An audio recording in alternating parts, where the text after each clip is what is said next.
Tuhan berfirman kepada Musa, "Buatlah 2 nafiri dari perak. Dari perak tempaan harus kau buat itu, supaya dipergunakan untuk memanggil umat Israel dan untuk menyuruh laskar-laskarnya berangkat. Apabila kedua nafiri itu ditiup, segenap umat itu harus berkumpul kepadamu di depan pintu kemah pertemuan. Jikalau hanya satu saja ditiup, maka para pemimpin, para kepala pasukan Israel harus berkumpul kepadamu. Apabila kamu meniup tanda semboyan, maka haruslah berangkat laskar-laskar yang berkemah di sebelah timur. Apabila kamu meniup tanda semboyan kedua kalinya, maka haruslah berangkat laskar-laskar yang berkemah di sebelah selatan. Jadi, tanda semboyan harus ditiup untuk menyuruh mereka berangkat. Tetapi untuk menyuruh jemaah itu berkumpul, kamu harus meniup saja tanpa memberi tanda semboyan. Nafiri-nafiri itu harus ditiup oleh anak-anak Imam Harun. Itulah yang harus menjadi ketetapan untuk selama-lamanya bagimu turun-temurun. Dan apabila kamu maju berperang di negerimu, melawan musuh yang menyesakkan kamu, kamu harus memberi tanda semboyan dengan nafiri, supaya kamu diingat di hadapan Tuhan Allahmu dan diselamatkan daripada musuhmu. Juga pada hari-hari kamu bersukaria, pada perayaan-perayaanmu, dan pada bulan-bulan barumu, haruslah kamu meniup nafiri itu pada waktu mempersembahkan korban-korban bakaranmu dan korban-korban keselamatanmu. Maksudnya, supaya kamu diingat di hadapan Allahmu.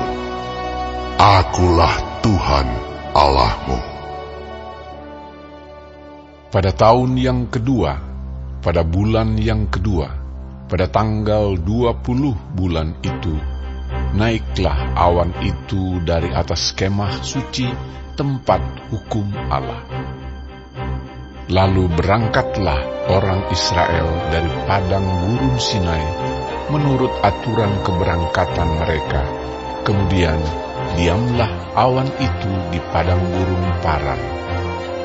Itulah pertama kali mereka berangkat menurut titah Tuhan dengan perantaraan Musa. Terdahulu berangkatlah laskar yang di bawah panji-panji Bani Yehuda menurut pasukan mereka. Yang mengepalai laskar itu ialah Nahason bin Aminadab. Yang mengepalai laskar suku Bani Isakar ialah Netaneel bin Zuar. Yang mengepalai laskar suku Bani Zebulon ialah Eliab bin Helon. Sesudah itu kemah suci dibongkar, dan berangkatlah Bani Gerson dan Bani Merari yang mengangkat kemah suci itu.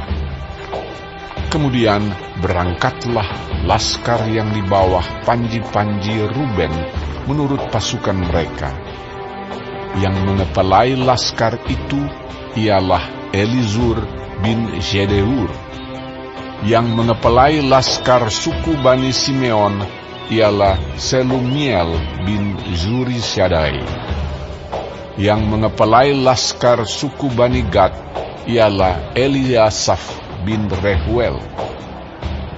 Sesudah itu berangkatlah orang Kehat yang mengangkat barang-barang tempat kudus. Kemah suci sudah dipasang sebelum mereka datang. Kemudian berangkatlah laskar yang di bawah panji-panji Bani Efraim menurut pasukan mereka.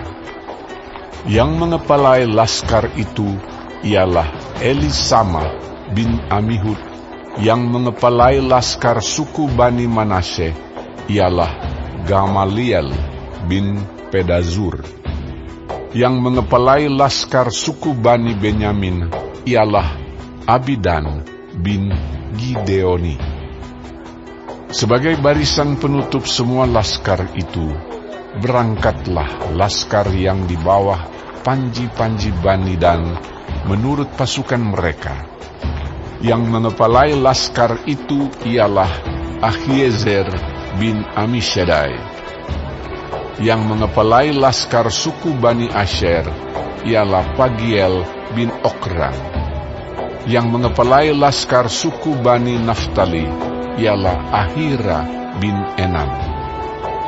Itulah aturan keberangkatan orang Israel menurut pasukan mereka ketika mereka berangkat. Lalu berkatalah Musa kepada Hobab, anak Rehuel, orang Midian, mertua Musa. Kami berangkat ke tempat yang dimaksud Tuhan ketika Ia berfirman, Aku akan memberikannya kepadamu. Sebab itu ikutlah bersama-sama dengan kami. Maka kami akan berbuat baik kepadamu. Sebab Tuhan telah menjanjikan yang baik tentang Israel. Tetapi jawabnya kepada Musa, Aku tidak ikut, melainkan aku hendak pergi ke negeriku dan kepada sanak saudaraku. Kata Musa, Janganlah kiranya tinggalkan kami, sebab engkaulah yang tahu bagaimana kami berkemah di padang gurun. Maka engkau dapat menjadi penunjuk jalan bagi kami. Jika engkau ikut bersama-sama dengan kami, maka kebaikan yang akan dilakukan Tuhan kepada kami, akan kami lakukan juga kepadamu. Lalu berangkatlah mereka dari gunung Tuhan dan berjalan 3 hari perjalanan jauhnya. Sedang tabut perjanjian Tuhan berangkat di depan mereka dan berjalan 3 hari perjalanan jauhnya untuk mencari tempat perhentian bagi mereka. Dan awan Tuhan ada di atas mereka pada siang hari, apabila mereka berangkat dari tempat perkemahan. Apabila tabut itu berangkat, berkatalah Musa, Bangkitlah Tuhan, supaya musuhmu berserak, dan orang-orang yang membenci engkau melarikan diri dari hadapanmu. Dan apabila tabut itu berhenti, berkatalah ia, Kembalilah Tuhan kepada umat Israel yang beribu-ribu laksa ini,